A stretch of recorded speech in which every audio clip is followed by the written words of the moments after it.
নমস্কার, দৈববাণী অ্যাস্ট্রোলজি বাংলায় আপনাদের স্বাগত জানাচ্ছি। আমি সৌরভ। আজকে ধনু রাশিকে নিয়ে আলোচনা, ধনু রাশি বা ধনু লগ্নের মানুষের 2024 সালের জানুয়ারি মাস কেমন যেতে পারে সেই নিয়ে আলোচনা করব। ট্রানজিটগুলো দেখব, ইভেন্ট ওয়াইজও দেখব, শেষে প্রতিকার নিয়েও কিছু কথা আপনাদের সাথে শেয়ার করব। তবে তার আগে রিকোয়েস্ট করব, দৈববাণী অ্যাস্ট্রোলজি বাংলাকে সাবস্ক্রাইব করতে ভুলবেন না, সঙ্গে নোটিফিকেশন বেলটা প্রেস করে নেবেন। ভিডিও যখনই আপলোড হবে এই চ্যানেলে সেটা আপনাদের কাছে তাড়াতাড়ি করে পৌঁছে যাওয়ার জন্য। আর অবশ্যই ভিডিওটা শেষ পর্যন্ত দেখুন, ভালো লাগলে লাইক, শেয়ার, কমেন্ট করতে ভুলবেন না। দেখব ধনুরাশির ক্ষেত্রে কি কি ওয়েট করছে এই জানুয়ারি মাসটায়। ট্রানজিটটা দেখে নিই। রবি ট্রানজিট রয়েছে, ট্রানজিট একটাই মূলত, রবি ট্রানজিট। রবি 15 তারিখ ট্রানজিট নিচ্ছে, ধনু ছেড়ে দিচ্ছে, দিয়ে সে মকরে যাবে, একটু নেগেটিভ জোনে রবি ঢুকবে। মঙ্গল তো রেট্রো হয়েই গেছে, 7 তারিখ থেকে রেট্রো চলছে মঙ্গল, অসুবিধা নেই। ধনুরাশিতেই মঙ্গল বক্রী থাকবে। সেখানে বুধেরও অবস্থান একটা হয়ে থাকবে, বুধ ডাইরেক্ট হয়ে 2 তারিখ থেকে ডাইরেক্ট হয়ে যাবে। তো স্বাভাবিকভাবেই বুধের এখানে কোনো প্রবলেম নেই, ধনুরাশিতেই থাকবে, তারপর সে বৃশ্চিকে ট্রান্সফার নিয়ে নেবে। বৃহস্পতি ডাইরেক্ট হয়ে গেছে, বক্রী গতি ছেড়ে দিয়েছে গত মাসে, সেও মেষ রাশিতে ডাইরেক্ট মোশনে থাকছে। আর শুক্র তো অলরেডি বৃশ্চিক রাশিতে রয়েছে।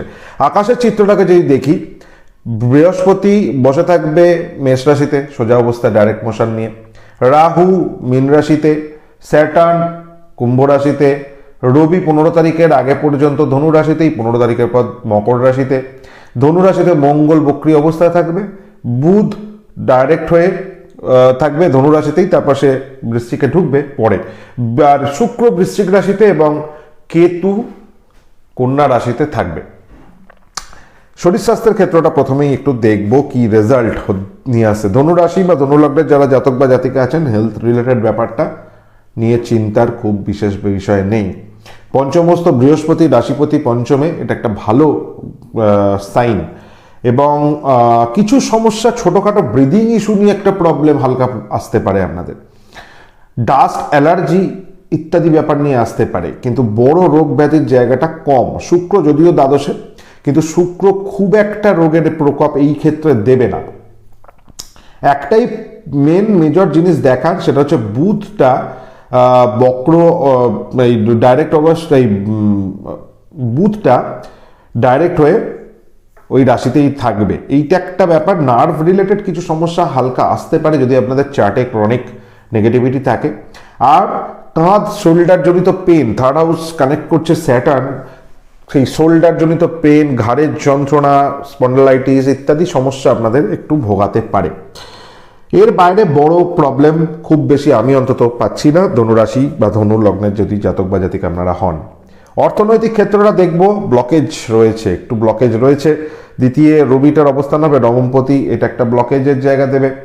এক্সপেন্স কিছু দেবে, আজে বাজে খরচা কিছু দেবে, কিছু লাক্সারি বিষয় খরচা নিয়ে আসতে পারে, যেটা আপনাদের শখ পূরণের খরচা যাকে বলে, এই টাইপের কিছু খরচা আপনাদের নিয়ে আসবে। এসেন্সিয়াল গুডসের পেছনে কিছু খরচা আপনাদের হতে পারে, মানে প্রয়োজন হয়েছে অনেকদিন ধরে কিনতে পারছেন না, হট করে কিনলেন, এরকম একটা কিছু হতে পারে। কিন্তু ওভারঅল যদি বলি, অর্থনৈতিক স্ট্রাকচারটা খারাপ নয়, মোটামুটিভাবে ভালো বলা যায়।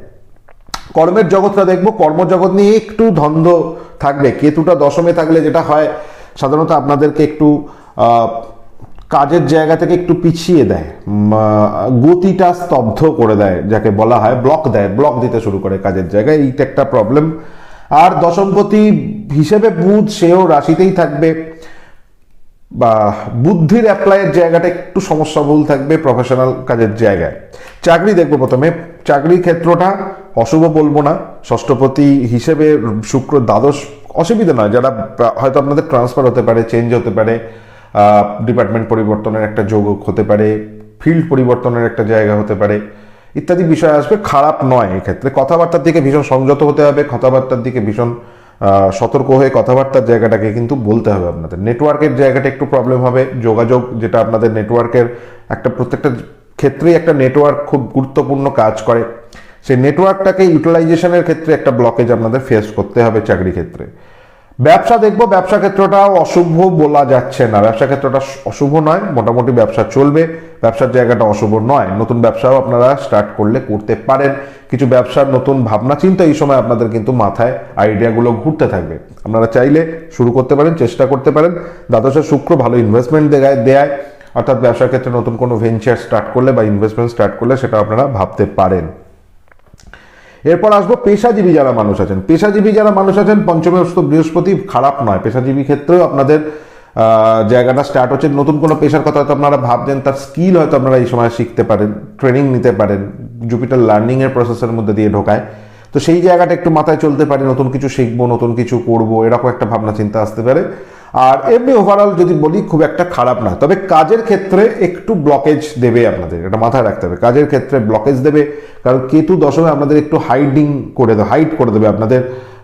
আপনারা কাজ হয়তো করছিলেন, হঠাৎ করেই একটু যেন থেমে গেলেন, একটু যেন আটকে গেল ব্যাপারটা, ব্লক হয়ে গেল ব্যাপারটা, এরকম একটা ফিল আপনাদেরকে কিন্তু দেবে। চতুর্থে রাহু রয়েছে, এটাও কাজের ক্ষেত্রে একটা এফেক্ট করে, আমি দেখেছি। চতুর্থে রাহু আপনাদেরকে গৃহ জায়গাটা একটু অসুস্থতা ব্যাপার থেকে যায়, মানে গৃহর জায়গাটা বিভিন্ন ঝঞ্ঝাটের ফলে কর্মজগতে একটা আপনাদের এফেক্ট ফেলে, এই জায়গাটা একটু ধনুকে মাথায় রাখার দরকার থাকবে। ম্যারেজ, ম্যারিটাল লাইফ, বিবাহিত জীবনের ক্ষেত্রটা অশুভ নয়, শুভ অবস্থান। বিবাহ বা বিবাহিত জীবনের ক্ষেত্রে আপনাদের খুব একটা প্রবলেম হওয়ার কথা নয়, যদি না পার্সোনাল হরোস্কোপ খুব ডিস্টারবেন্স থাকে।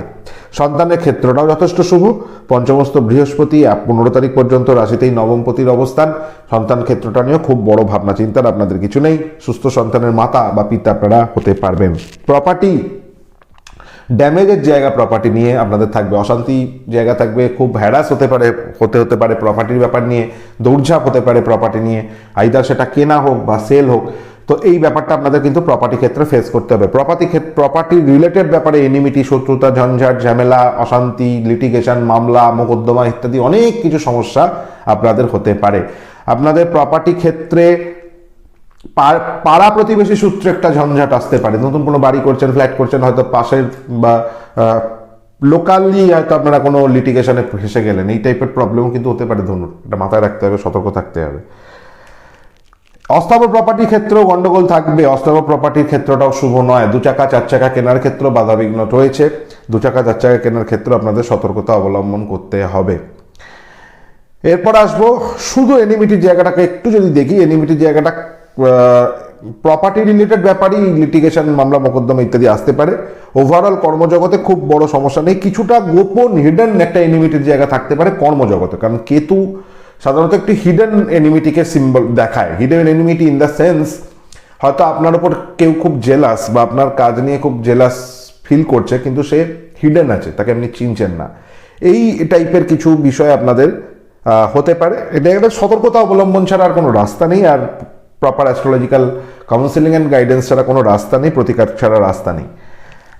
এডুকেশনের সেক্টরটা বলবো, এডুকেশন সেক্টরটা শুভ, এডুকেশন সেক্টর নিয়ে খুব দুশ্চিন্তার কিছু নেই। প্রাইমারি এডুকেশন যারা আছে, যেসব ধনু রাশি বা ধনু লগ্নের, তাদের একটু ঝঞ্ঝাট থাকবে একদম প্রাইমারি ক্ষেত্রে, হেলথের একটা ইস্যুস আসতে পারে বাচ্চাদের, যার ফলে হয়তো পড়াশোনার ক্ষেত্রে একটা বাধা বিঘ্ন ফেস আপনাদের করতে হবে সন্তানদের। কিন্তু ওভারঅল যদি বলি, পড়াশোনার ক্ষেত্রটা নিয়েও খুব বড় দুশ্চিন্তা এই মাসটা আপনাদের হচ্ছে না। এই হচ্ছে মোটামুটি একটা আইডিয়া দেওয়ার চেষ্টা করলাম, খুব বেশি নেগেটিভিটি যেহেতু নেই তাই ভিডিও খুব বড় করছি না। পজিটিভ মোটামুটি ভাইবসগুলো ধনুরাশির পাওয়া যাচ্ছে। নতুন কিছু চেঞ্জেস আপনাদের লাইফে আসতে পারে, নতুন কিছু লার্নিং আপনাদের লাইফে আসতে পারে, নতুন কিছু শিক্ষা আপনাদের জন্য কিন্তু এই মাসটা নিয়ে আসবে। প্রতিকার নিয়ে আসবো ধনু রাশি বা ধনু লগ্নের একমত এক এবং অদ্বিতীয় প্রতিকার। প্রত্যেক মাসে আমি বলি বৃহস্পতির মন্ত্র জপ, এটা একটা ভীষণ ভালো প্রতিকার, আপনারা করুন। বৃহস্পতির মন্ত্র আপনাদেরকে একটা অন্য দিশা দেখাবে, আপনাদের অনেক দিক থেকে হেল্প করবে। এটা একটা অত্যন্ত পাওয়ারফুল রেমেডি ধনু রাশি বা ধনু লগ্নের জাতক বা জাতিকাদের জন্য।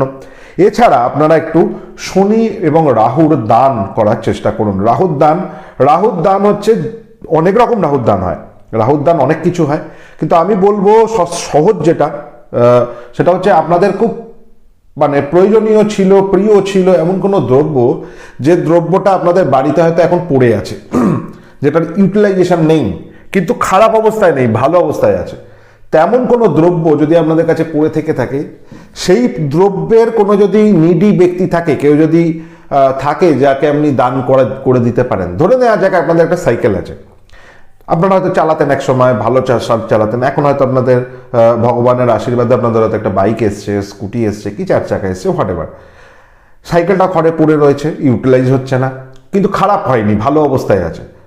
কোনো নিডি মানুষ যিনি, যার ওই সাইকেলটা প্রয়োজন হতে পারে, সেটা বাচ্চা হতে পারে, ছেলে হতে পারে, ইয়ং ছেলে, মেয়ে হতে পারে, মহিলা হতে পারে, বা যে কেউ হতে পারে, যার সত্যি একটা সাইকেল হয়তো প্রয়োজন, এমন মানুষকে নির্দ্বিধায় আপনারা ওটাকে দান করুন, কোনো দিকে না তাকিয়ে দান করে দিন।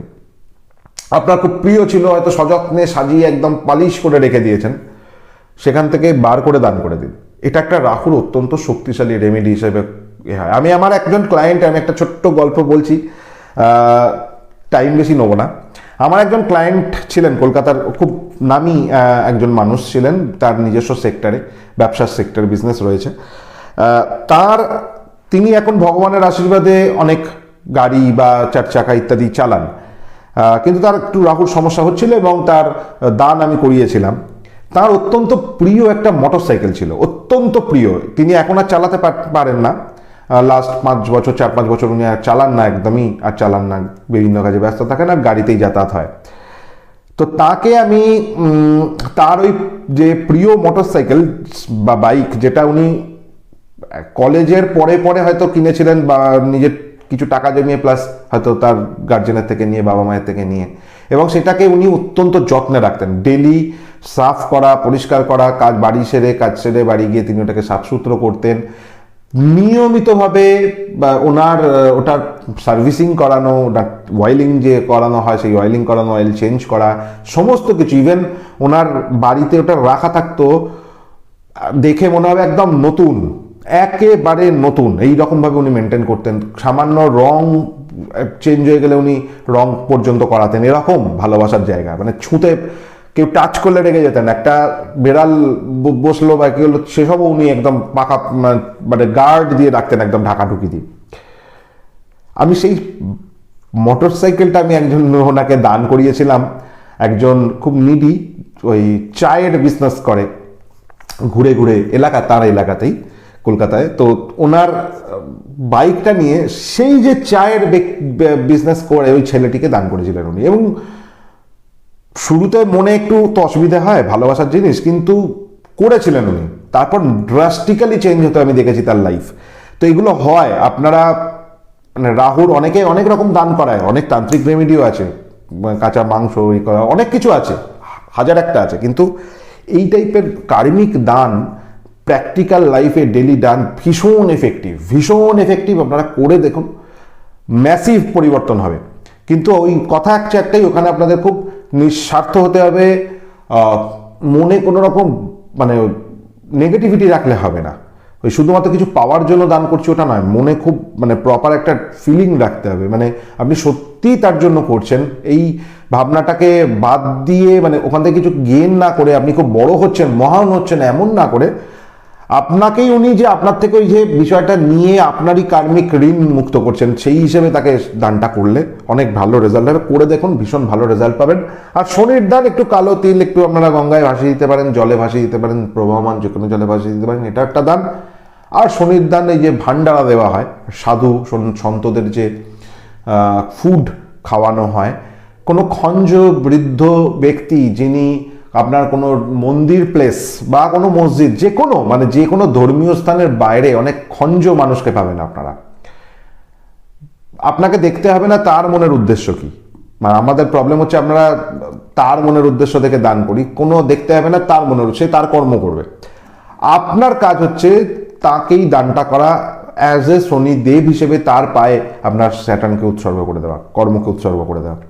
করে দেখুন, তাকে কিছু ফুড দিলেন, খাবার দিলেন, তার প্রয়োজনীয় কিছু জিনিস দিতে পারেন, বস্ত্র দিতে পারেন।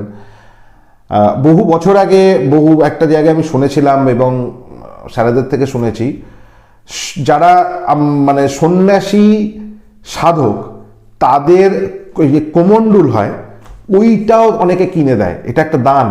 আমাদের এখানে প্রচলিত কম, কিন্তু দক্ষিণ ভারত, সাউথের অনেক কিছু কিছু জায়গায় এরকম একটা প্রচলন আছে যে সাধকদের যে কমণ্ডল, যাতে ওনারা ভিক্ষা করছেন, ভিক্ষা পাত্র, সেই ভিক্ষা পাত্রটা ওনারা কিনে দিচ্ছেন একজন কেউ, এবং সেটা স্যাটার্নের দান হিসেবে গণ্য হয়।